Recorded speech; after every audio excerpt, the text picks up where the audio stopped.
Hi everybody, happy Monday.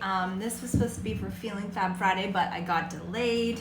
So I'm here live today and we're gonna talk about the importance of testing with a practitioner who knows what they're doing and the importance of testing, importance of knowing how to read the test, etc. So a test is only as good as the practitioner reading it. So it's really important that you work with someone that specializes in the test that you're trying to have measured. So I do know people who have HTMA kind of, knowledge, and they offer HTMA testing. I'm just going to turn my notifications off here so I should have done that before I hopped on here. Oh my gosh. Hello. You're telling me. Yeah, Siri, I feel ya. Actually, I don't get along with Siri very well.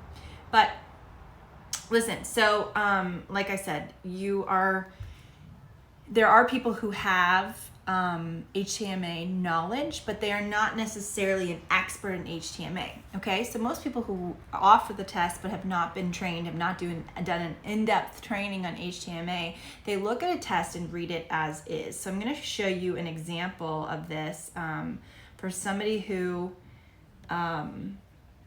they were working with another practitioner. Oh my gosh, I had my screen all set and now it's all over the place. They were working with another HTMA practitioner, and it wasn't somebody who specialized in hair minerals analysis. It was someone who basically offered it to her and then really didn't know what they were doing when it came down to the test. So when she got her HTMA back, she said everything looks cool, it's all good, nothing to worry about. This client also had a GI map done with this person, and she did do a GI map protocol, but she missed some really important steps, and she missed doing it in a specific order that I'm going to talk about. Okay, so let's look at the HTMA first. I'm going to switch this around. How do I do that? I wonder if I can do that. Oh, there it is. Technology. Okay, so let's look at this test right here. So at first glance, this HTMA, I have my my phone on a tripod, so it's a little weird. This HTMA looks pretty normal. I'm sure this practitioner looked at these scores and thought, oh, these are all in pretty good ranges, but I've got some clues if I know how to read the test properly to see what's really going on. Okay, so first of all, if you come over here to the metals, you can see uranium is registering, arsenic, mercury, a little bit of lead, and aluminum. Okay, so these are registering now. It's really important to know what kind of oxidation rate she has to know if this means there's very few metals or that the body's holding on to them. So if you come down here and you look at this significant ratios, this is going to tell me more about what's going on in her body. So this means she's in slow oxidation. She has an inverted sodium-potassium ratio. Now this is one of the hardest, most important mineral ratios to raise and one of the hardest to raise. And the fact that this practitioner looked at this and said everything looks fine, to me, it means that this person had no idea what they were doing, because if they knew how to read ratios, they would indeed know her body's in a very exhausted state. So this means calcium is high, it's out of the bone, phosphorus is, this ratio is high in relationship to sodium potassium, which is a vitality ratio, gives her energy. Potassium is essential for thyroid health, it's which she has issues with, and all sorts of stuff. And it's really important to have this ratio go up. So we're going to address this first. Now, also, we can look at the zinc-copper ratio and know that's a little bit high. Also, this is her adrenal ratio, the sodium-magnesium ratio, which means to me her adrenals are struggling, and probably means that this magnesium I'm seeing up here is actually a loss. Okay, this is a loss of magnesium. This is not how much magnesium her body's making, because 98% of magnesium is in the cell. This is not something we can see through blood work. So I know magnesium is a loss. I also know that zinc is a loss, which means that copper is probably pushing that zinc out of its cell. So I need to address that. The other big red flag here I have is this cobalt. Now this was undetectable. This has to do with stomach acid, also has to do with liver health, but it is unavailable and undetectable, which means she's got an issue with stomach acid and probably has some liver congestion going on too. So what do we deal with first? Well, first, also she had some of these metals registering. So I would want to look into some titanium, zirconium, where she's kind of being exposed to this. But I need to address this slow oxidation rate first. And I need to get this up in order for her to be able to dump any of these metals and any things that she's holding on to, and to get her zinc back and balance her copper, which comes later. So I need to support her magnesium because this is a loss. I need to put calcium in the bone where it belongs. I need to increase her sodium potassium rates. By the way, this potassium is also lost based on everything else I see. And we're going to support her that way first. So as you can see, this person spent the money to work with this practitioner and was given a result saying everything's all good. And it in fact is not all good, and we have work to do. The other test that she did was a GI map with the same practitioner. And the practitioner did do some protocols, but she only did one thing.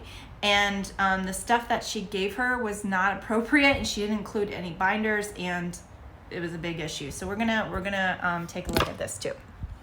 So I want to make sure not to show the patient or the doctor or practitioner's name. So I'm just trying to be careful here.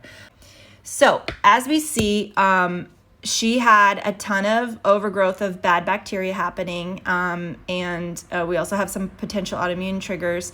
And the big thing is the fact this candida is registering on the GI map. Fungus is on the GI map is not the best test for fungus. So if it shows up, I know it's really bad, okay? And she doesn't have one, she has three different kinds of this fungi and yeast going on. So we need to address that. We need to address the overgrowth of bad bacteria, and then we'll do the fungi and the yeast. There's an order to the way that it goes. I'm just gonna put this down for a second while I scroll it up so you can't see her name. Next thing is she's got parasites. So the first thing we see here is blasto. This is a very serious infection, okay? And behind blasto usually hides H. pylori. Now, if we look up here at her results, just let me scroll up here again. It says no H. pylori on there. It says none, but the fact is that if we were to get rid of the blastos hominis, there is a good percent that the H. pylori will show up. Okay, so we need to address this in the proper order. Now, the proper order that I do for GI maps is always going to be a protocol for that blastocyst hominis first. Okay, that's the most serious infection. We have to address it. If we don't address it, nothing else is going to work. We're going to retest for that right away to make sure that we've gotten rid of that so that we can address the other things going on. Then if H. pylori popped up, we were going to deal with that. Then we're going to deal with the overgrowth of bad bacteria. We're going to give her some support to scoop up her secretory IgA. And then we're going to do the fungi yeast protocol. So that is a bunch of different protocols. So we do one for the parasites, we address it, we retest.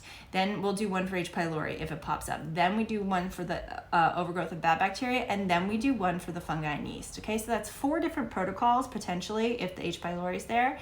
And also, I want to include binders for her because anytime we're killing anything off, we want binders in the body to grab onto it and help carry it out through the poop.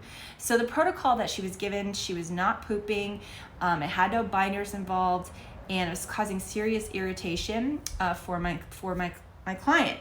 So I'm really glad that she came to me. Now, before we jump into the GI map, guess what I'm gonna do? I'm gonna do the work to support her minerals because when we get sodium potassium up, it's gonna help her vitality ratio, it's gonna help her detox pathways, I'm gonna give her some lithium support, all that's gonna be there to open up those pathways so that when we start to do the work on the GI map, her body's gonna be ready for it, it's gonna be prepared. Okay, so there is a method to the madness, there is a protocol to be followed. I always start with a hair mineral analysis test and I follow it up with the GI map, and then we do Dutch, and then we do hormones and other stuff. So if you want to get this testing done, I really encourage you to go to someone who has been specifically trained in HTMA, okay, and who knows what they're talking about, who knows the labs, who knows how to read the levels, who knows you cannot read the test as is, and who is able to do some detective work and see what else is going on. The reason why her cobalt is so low is because of this stomach acid that is missing. That has to do with the sodium that is low on that ratio. And when you don't have enough sodium, you can't produce that stomach acid. And then your first line of defense is gone, and now all these bacteria pathogens have made their way in. The blasto, the overgrowth of bad bacteria, probably H. pylori is there because that stomach acid was missing. So we need to support that first with her minerals before we do anything else, or else you're going to do all the work on the GI map, you're going to pay a lot of money, to do all that work, and then it's all going to come back if you do not fix the minerals first. So this was just a quick Feeling Fab Friday video that I wanted to send out to share with you the importance of working with someone who knows what they're doing, the order of the testing that you should be doing. Always do HTMA first, follow it up with GI MAP, then worry about the hormones. Because guess what? The hormones need the building blocks of the minerals and the gut to be able to flourish and to perform. So there's no point in testing your hormones first. There really isn't. I promise you the hormones will fall into place once we fix the minerals in the gut. If they don't, we can always do a Dutch test then to figure out what is off and address it that way. So I do offer basic hormonal balance tools in my program. But I focus on your individual results of your test and give you specific protocols over time in a smart way to make sure your body can handle it instead of just throwing stuff at you and say, have a good day, good luck. Okay? So if this is interesting to you, if you want to talk about doing this testing with me, if you want to talk about working with me in this program, you have to remember I do a balance of physical and emotional work, because you can't separate minerals from emotions and you can't separate emotions from minerals. They kind of go hand in hand. Whatever your minerals are doing, it's going to affect your emotions. When sodium is sky high because of adrenal function or inflammation, you're going to be irritable and on edge, because it is a mineral that eats up those calming minerals of calcium and magnesium. When you've got a calcium shell, you're going to feel a little bit numb and dead to the world, and some of those feelings of love are going to disappear, and you're going to be just more depressed and depleted. So we have to address both. I do the work with you on your inner self to kind of get you in the place where you're sitting with your emotions, you're in your feminine energy, you're able to have emotional resilience and intelligence with yourself, and your minerals are also supported so that your emotions aren't flying off the handle or numb and dead to the world because you've got excess sodium and excess calcium or whatever else is going on, copper. All these things can play a role. So I just wanted to share this with you to let you know how important it is to get testing. Work with someone who knows what they're doing. Do tests in a proper order. I have a lot of people who come to me backtracking. They've done testing, but they really ordered ones that weren't really that practical to helping them, and they probably should have done the first steps first of doing minerals in the GI MAP. Okay, so if this was helpful, reach out for you. You can always book a free call with me. I've opened up my calendar. If you want to get on the phone and talk about working with me and how I can help you, you can go to sozomethod.com/call, www.sozomethod.com/call, and book a call with me so we can chat one-on-one about your situation. Now, I have a form to fill out. I only work with females. I've had some men recently who I think are trying to hit on me, book a call and want to do video chat. Nah, dude, nah. Okay, it's for women and women who fill out my form that I've included on that call sheet. If you don't have time to fill out the form, I know you're not serious, and I'm not going to waste my time getting on the phone with you. So please fill out the form, book a free call. It's an opportunity to have a 20 to 30 minute chat with me so we can chat about what's going on in your body and I can give you direction. Okay? So I hope you guys have a fabulous feeling Monday, even though this was supposed to go out Friday. And let me know if you have any questions and if this was helpful to understand testing. I'll talk to you soon. Bye-bye.